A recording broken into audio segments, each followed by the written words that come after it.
Supernatural Stories presents Curse of Barang Part 1. Are you familiar with the word parang? The Mamba Barang is known to be a Filipino version of a sorcerer. The witch is called a mamalarang, and the word parang is where it came from. The word barangon means to place a curse on someone. It was said that the mambabarang keeps a beetle inside a bottle, and these insects were set free when the mambabarang started his prayer ritual, whispering something only he could understand. On the said prayer ritual, the insects will slowly crawl toward the victim they are instructed to go to. They will either enter the body of the victim through open wounds in the ears, mouth, or any other entry they can come in. Once they are inside the body, the victim will then feel the effects of the invasion depending on the area where the insects went. Then, a sudden illness will occur, which is unexplainable by medicines and doctors. Mostly, the victims seek help from the albularyo in Tagalog and mananambal here in Cebu and was called faith healer in English. And that explanation was commonly found almost everywhere about Barang. Now, let me tell you my version of Barang, which I witnessed with both eyes and heard with my two ears. Are you ready to listen to my story? Let's sit down. Prepare our popcorn. Don't forget the french fries. And don't leave the drinks behind. Hold your seat. Fasten your seatbelt. We are going to take off in the world of black magic. And just to let you all know, this is based on a true story. My story and personal experience about this topic. Please don't plug your eyes, just enjoy reading. Let us go back to when I was at the age of 16. But kidding aside, this happened when I recently won the battle between life and death about my twin. But this is another topic and will soon be released, so watch out for this, guys. And back to the topic, it all started when I was 16 years old. This experience is not mine, but I'm the witness of it all. This is the story of my aunt, the mother of my cousin Lovely. She is the wife of my uncle. It all started with a swelling in her feet. I was sitting at my Aunt Linda's store when baby Lovely and Aunt Flora arrived from the church riding a motorcycle. A motorcycle is our means of transportation in here. When Aunt Flora went out on the motorcycle, she suddenly stumbled on the small rock, making her out of balance. I was about to stand up and help her, but luckily she managed to balance her body. And on that very night, her feet are aching and swollen. As for me, I ask myself why it is swollen. It's just a small rock. But I didn't mind it at all during that time. When morning came, the swelling became bigger. What the? As a student, I went to the school because I was already left behind in our lessons because of my twin Timmy.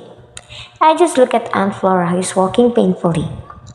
When I arrived in the afternoon, Aunt Flora got a fever. So my uncle asked Aunt Linda to bring Aunt Flora to the doctor. She is having a fever and is saying it's very painful to pee.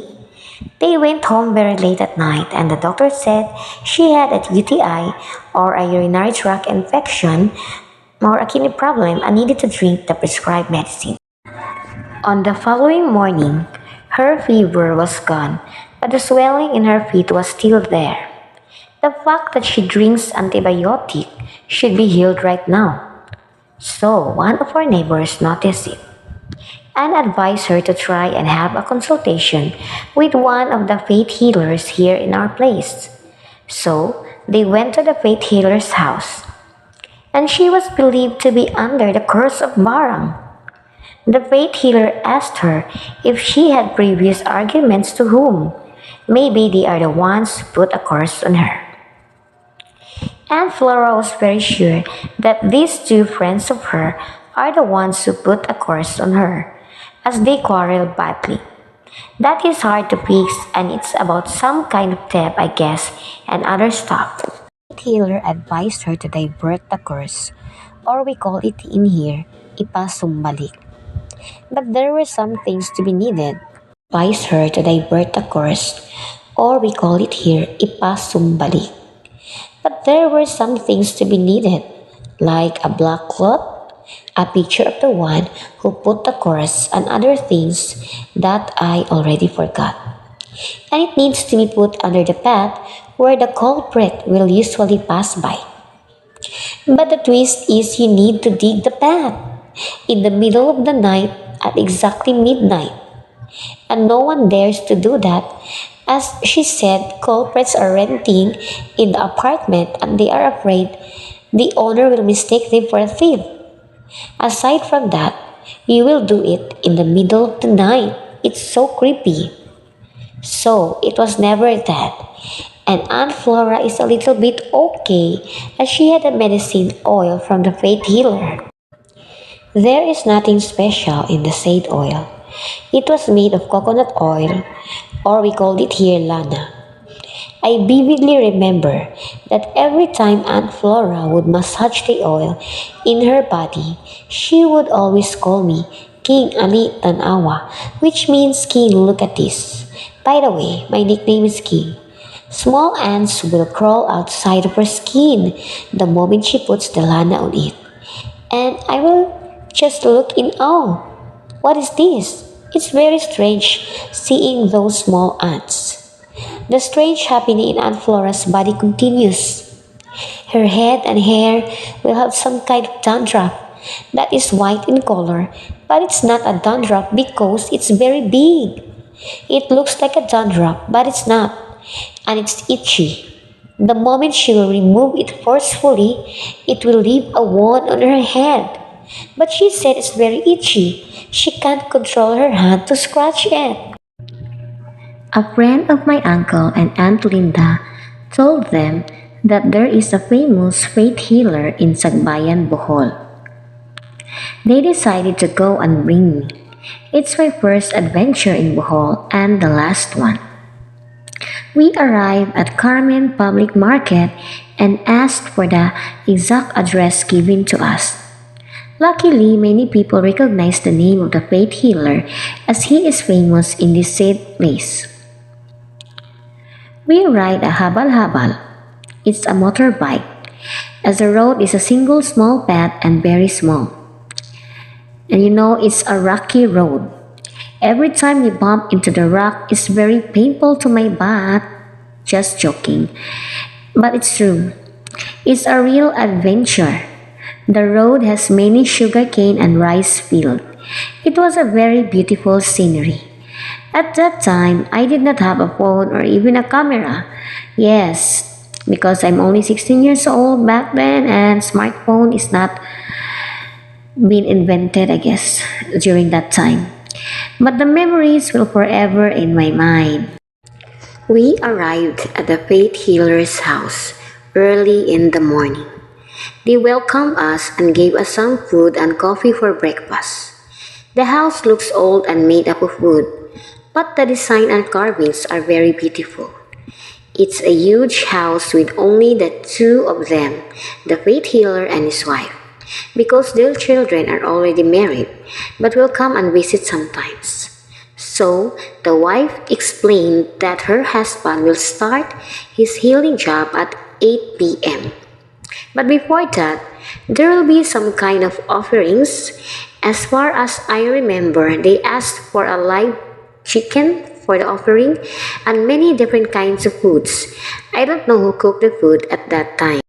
So my aunt just gave her the money and they were the ones who prepared all the foods that were necessary and needed for the offerings.